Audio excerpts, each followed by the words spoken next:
Okay, Luke. Well, I'm pretty sure that this video is going to overtake it, but up until this point, the most famous bit of video.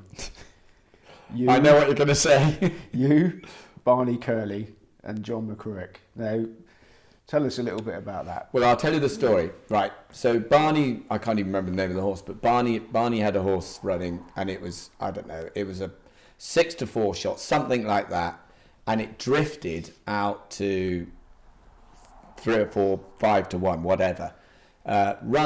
Jumps off the back, pulls up. McCririck is going absolutely crazy. So Barney's going in, the stewards have called him in, so Barney's going into the steward's room, and he obviously hears or sees on the television or says that Luke Harvey and John McCririck are ripping you to bits. So he comes out like an absolute bull in a china shop. So I'm facing, to this day, I'd never met Barney Curley. I didn't really know Barney Curley. So I'm standing there like this with the mic yakking away. And the producer, in my ear, the producer says, "Look out behind you." And Barney Curley is literally running at me, red faces. It was literally like being in a pub where you're attacked by a drunk, you know. And I just thought, my first thought was, I could feel my nose sort of crunching where he'd head-butted me, because I thought that was what's going to happen. Anyway, he went absolutely crazy, Barney. And for the first minute, perhaps about the first minute, I was like, oh my God, I was terrified. And then, because of what I'd been taught, my broadcasting brain just got into gear, and I thought, you are part of television gold. And it was absolutely extraordinary. He ripped into McCririck, ripped into Chapman, ripped into me. The only stupid thing is, he called me an underachiever. I'm genuinely think I'm an overachiever. So, I mean, but no, it was just, when you look back on it, it's absolutely extraordinary. And then we had to move on. I think we're going on to another race. Otherwise, it would have gone for even longer. But to this day, Barney's wife made him apologise the day afterwards. I bumped into him then once afterwards at Southall, and we had a conversation. It was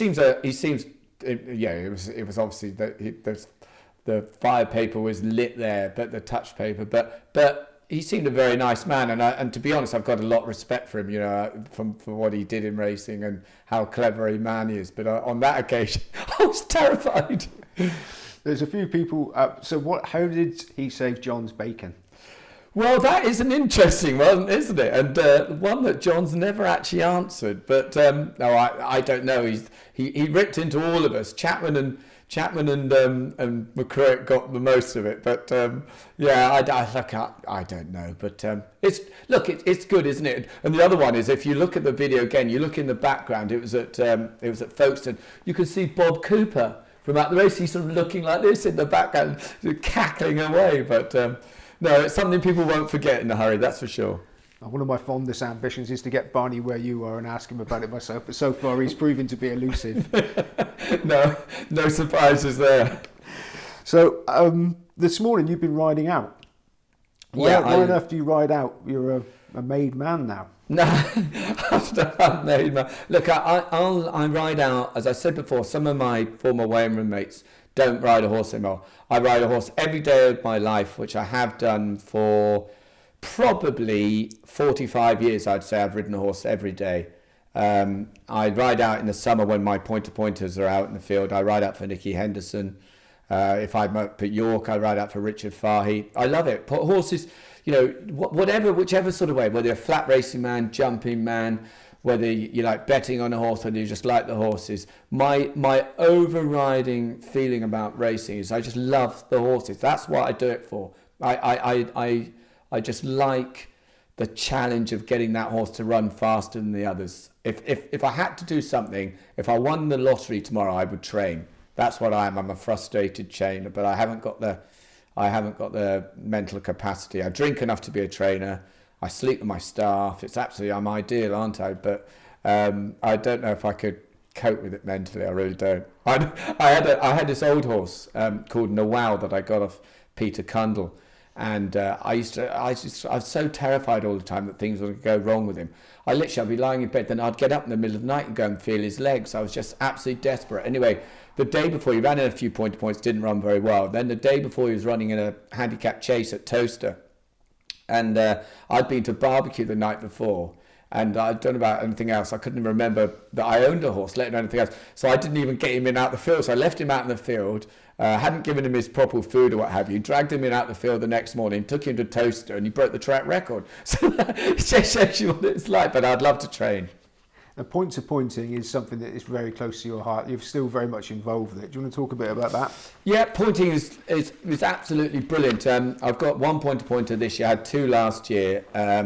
Unfortunately, my old horse got a leg, Cecil, but I've got one now, and he's lucky enough he won a bumper for Nicky Henderson. But I enjoy it because you have to have a hunter certificate. After that, you can do everything yourself. I like leading them up. I like putting the boots on. I like doing the noseband up, throat lash. I just want to. It's just something I'm passionate about doing, and it gives me a real insight. Then when I'm sat at home or sat at the races, talking about other people's horses, it makes me feel good that I've experienced it myself. So when people say, why haven't you won? Why did Belvedere only won 4 times before he ran the champion? Why don't they give him a harder race? Well, you don't know how hard a particular horse is. You just never know. You saw recently with Duvan, we've seen it with Thistlecrack, all these horses. To keep a horse like a Premiership footballer, to keep them operating at that highest level is very, very difficult. And through my pointing, it gives me a real insight into how difficult it is and how little I know.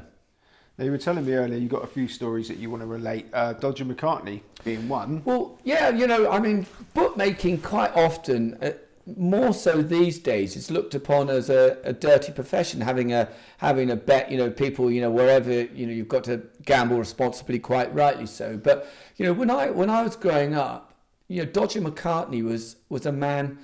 He was completely, as from people looking in from the outside, you always imagine a gambler, collar up, sort of being very, very suspicious all the time.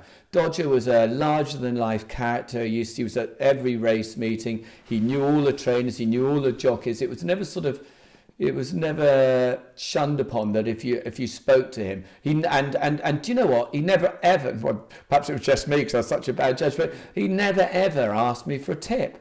He just wanted to know, how is the horse, so he'd always make his own mind up. And that's very much the way I would approach, gambling. Or if I had a trainer that I wanted, I would never ask the trainer, because it's my judgment when I do something. That's why I would never phone a tipping line. Why would you do that? It's your judgment. What you'd ask the trainer is he fit? Is he as well as when you won 3 starts back or whatever? So you're helping, you build your information up. There's another man, Jack Lynn, who's actually local to me back in Devon, that I became friendly with just because he used to do all the points. He was always up at Bratton Down or Bishop's Lee or all these, or down at Umberley. He was always around. And again, a very familiar man. But bookmakers these days, they're not as hands-on. You don't see, obviously, a lot of it's done online now. So it's not, the relationship with the people involved in the racing is not quite as close as it used to be, I don't think. So do you think that's how racing differs now from when you first became involved? Is it a lot more clinical? It's just professional, isn't it? But everything in life's more professional, isn't it? I definitely think people want more out of racing than, we want more out of life. We used to go to the pub and have chicken in a basket and a pint of manky ale.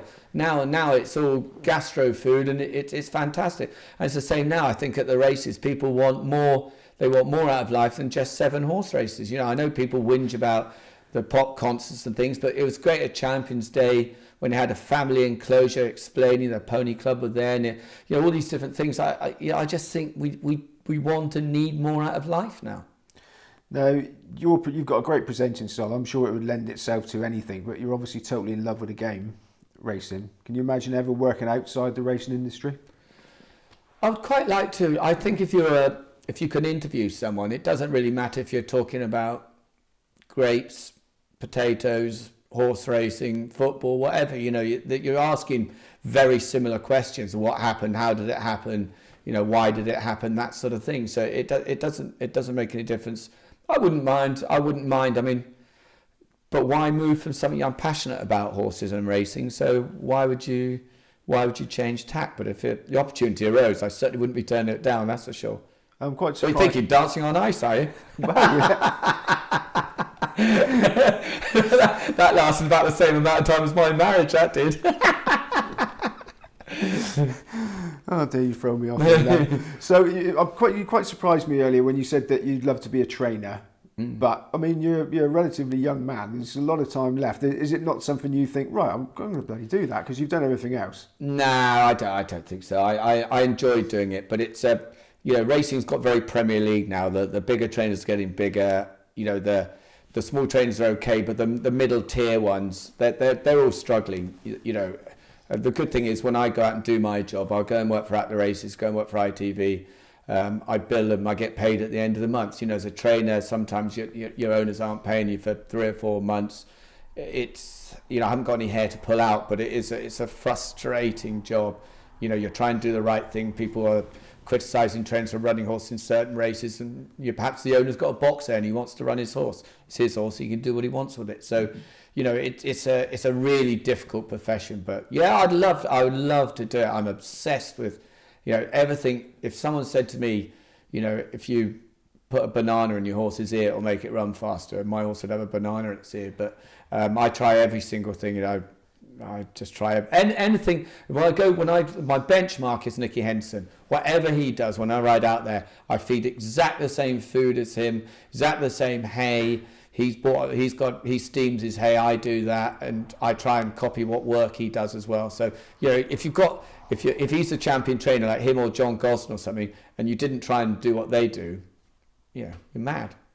Okay, so what are your ambitions then? What are you looking forward 10 years? What do you want to be doing? I'd still like to be doing what I'm doing. I want to travel more. I love work. I'm sort of, some horses that, you've got to steady them all the time, put a cross noseband on because they're a bit keen. I'm like that. I like going to the races every day. I think, although it took me 4.5 hours to get back from Fakenham last night, it's probably the best small race course in the country. It's just absolutely brilliant. So I'd like to be doing what I'm doing now later on, but I'd like to go and see some of the wonders of the world. My next brother down, Oliver, he's chief feature writer for The Sun. So he goes abroad probably once a week, and he's been every single place you can imagine. Now I'd love to go. I've never been to America, never been to Australia. I've never been to any of the fancy countries, or to see some of the exotic things. But that's what I'd quite like to do. But to be honest with you, when I go away, if I go anywhere, I miss home. I just I'm never happier than when I've got a saddled bridle and walking over to my horse. And I often say this to even the trainers. I was saying it to Oliver Sherwood the other morning. I was out on the gallops and I'm just standing there and you're looking around, you're thinking, I'm blessed here. The sun is shining. You're in the middle of Oxfordshire on a racehorse sitting there with not a care in the world. You literally just think you're the luckiest man ever. A lot of people like to swap with you. Luke Harvey, thank you very much.